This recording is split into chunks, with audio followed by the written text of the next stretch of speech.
Le décodeur de la communication, un podcast de l'agence Maverick. On est fin juillet, il y a la semaine dernière exactement, Google AI Overview est arrivé en France. Et là, il y a eu un tollé, et je pense qu'il y aura encore à la rentrée un tollé, des médias. Est-ce que tu peux nous expliquer ce que c'est que Google AI Overview et puis nous expliquer un petit peu, c'est toujours en rapport avec le GEO bien évidemment, quels sont les tenants et les aboutissants de tout ça afin qu'on conclue cet épisode passionnant. Alors, je vais faire court. Donc la France était l'un des rares pays, si ce n'est le seul, à pas avoir encore la révolution Google, qui est arrivée en 2023 dans la plupart des autres pays du monde. Alors comment ça fonctionne en fait ? C'est tout simple. Ça veut dire que désormais, alors pas pour toutes les requêtes, qu'on soit bien d'accord, mais pour une grande partie d'entre elles, vous n'avez plus dans votre interface Google, vous avez toujours des liens comme avant, mais ils sont en dessous. Et maintenant, c'est l'IA qui vient synthétiser, résumer le contenu. Donc, on est passé d'un moteur de recherche à un moteur de réponse. Et donc, Google a son IA qui s'appelle Gemini. Et Gemini, donc, est arrivé dans le moteur de recherche Google. Et donc, vous avez une sorte de chat GPT qui vous fait, qui est là et qui s'appelle Gemini, avec lequel vous pouvez converser. Et donc, qu'est-ce que ça change ? Alors, pas essentiellement que pour les médias. Alors, en l'occurrence, effectivement, les médias, parce que les gens demandent beaucoup d'informations, d'actualité, etc., etc. Mais c'est le cas aussi pour les entreprises. Ça veut dire, qu'est-ce qui se passe ? Ça veut dire que vous avez dans Google maintenant une réponse à la question que vous avez posée. Et donc, vous n'allez plus chercher l'information. Et donc, ça veut dire quoi ? Ça veut dire que vous ne cliquez plus sur un lien, ou moins sur un lien. Et ça veut dire que potentiellement, le flux des sites internet baisse. Alors, je ne dis pas qu'il ne faut pas avoir de site internet. Évidemment que le site internet aura toujours sa place, mais on a un flux qui va baisser inexorablement parce que on a la réponse tout de suite. Et si j'ai la réponse tout de suite, pourquoi j'irai chercher l'information sur le site internet ? Non, j'ai ma réponse tout de suite. Et ça, c'est une véritable révolution, transformation. Ça change véritablement la donne.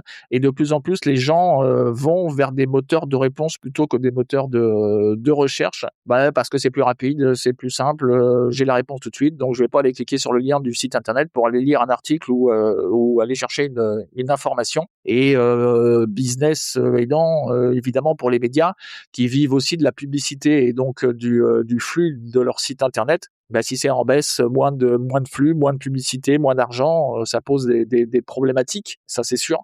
J'en suis désolé pour eux, mais de toute façon, maintenant c'est comme ça que les gens vont chercher l'information. Ils vont chercher l'information avec des moteurs de réponse plutôt que des moteurs de recherche. Et ça, on n'y peut pas grand-chose. La France a bloqué pendant 2 ans.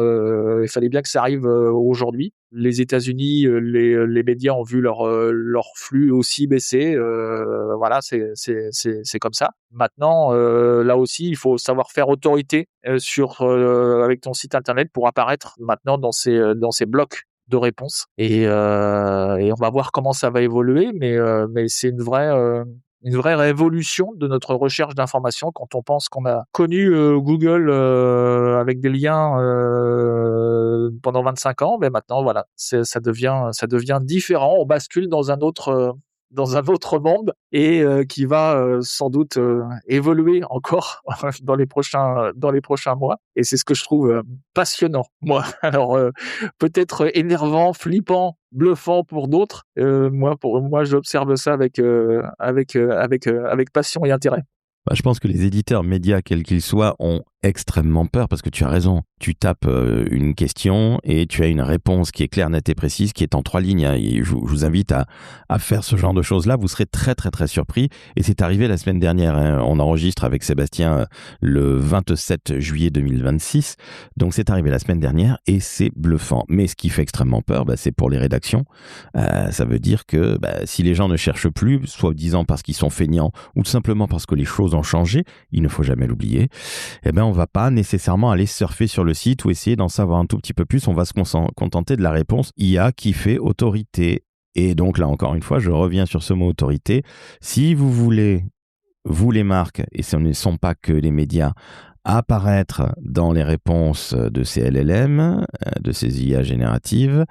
Il va falloir se battre, mais pour le moment, personne n'a la secret sauce, personne n'a réellement la méthodologie. Donc, il va falloir continuer à bien travailler en tant que communicant. En fait, c'est ça la conclusion de ce podcast. Et non, il n'y a pas de miracle à l'heure où on se parle pour le GIO. C'est bien ça. C'est exactement ça.